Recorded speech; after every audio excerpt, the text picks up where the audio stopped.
व्यवस्था विवरण अध्याय 28 उसका पहला वचन। यदि तू अपने परमेश्वर यहोवा की सब आज्ञाएं जो मैं आज तुझे सुनाता हूँ चौकसी से पूरी करने को चित्त लगाकर उसकी सुने तो वह तुझे पृथ्वी की सब जातियों में श्रेष्ठ करेगा। व्यवस्था विवरण अध्याय 5 उसका 33वां वचन। जिस मार्ग पर चलने की आज्ञा तुम्हारे परमेश्वर यहोवा ने तुमको दी है उस सारे मार्ग पर चलते रहो कि तुम जीवित रहो और तुम्हारा भला हो, और जिस देश के तुम अधिकारी होंगे उसमें तुम बहुत दिनों के लिए बने रहो। नीति वचन अध्याय 6 उसका 20वां वचन। हे मेरे पुत्र, अपने पिता की आज्ञा को मान और अपनी माता की शिक्षा को ना तज। नीति वचन अध्याय 10 उसका 17वां वचन। जो शिक्षा पर चलता वह जीवन के मार्ग पर है, परंतु जो डांट से मुंह मोड़ता वह भटकता है।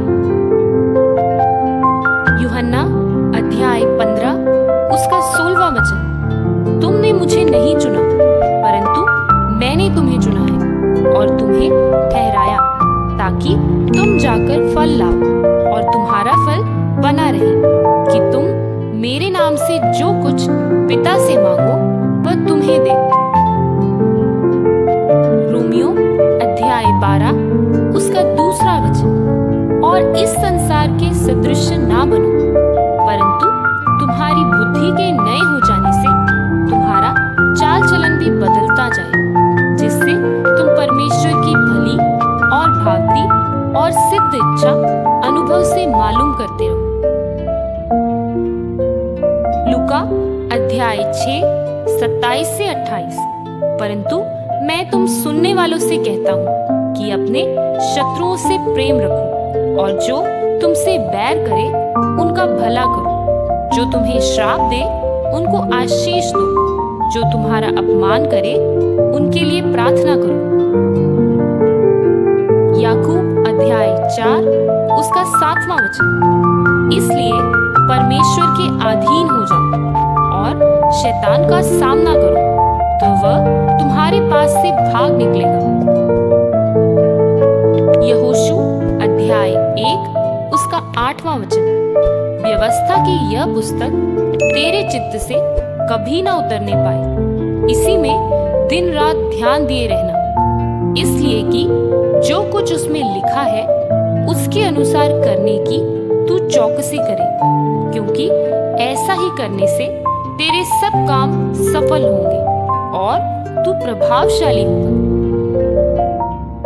रोमियो अध्याय 13 उसका 1 वचन। हर एक व्यक्ति प्रधान अधिकारियों के अधीन रहे, क्योंकि कोई अधिकार ऐसा नहीं जो परमेश्वर की ओर से ना हो, और जो अधिकार हैं वे परमेश्वर के ठहराए हुए हैं। रोमियो अध्याय 12 उसका 11वां वचन। प्रयत्न करने में आलसी ना हो, आत्मिक उन्माद से भरे रहो, प्रभु की सेवा करते रहो। लूका अध्याय 9 उसका 23वां वचन। उसने सबसे कहा, यदि कोई मेरे पीछे आना चाहे तो अपने आप से इनकार करे और प्रतिदिन अपना क्रूस उठाए हुए मेरे पीछे हो ले। लूका अध्याय 10 उसका 27वां वचन। उसने उत्तर दिया, तू प्रभु अपने परमेश्वर से अपने सारे मन और अपने सारे प्राण और अपनी सारी शक्ति और अपनी सारी बुद्धि के साथ प्रेम रख और अपने पड़ोसी से अपने जैसा प्रेम रख। रोमियो अध्याय 8 उसका 14वां वचन। इसलिए कि जितने लोग परमेश्वर की आत्मा के चलाए चलते हैं वे ही परमेश्वर के पुत्र हैं। भजन संहिता अध्याय 128 उसका 1 वचन। क्या ही धन्य है हर एक जो यहोवा का भय मानता है और उसके मार्गों पर चलता है।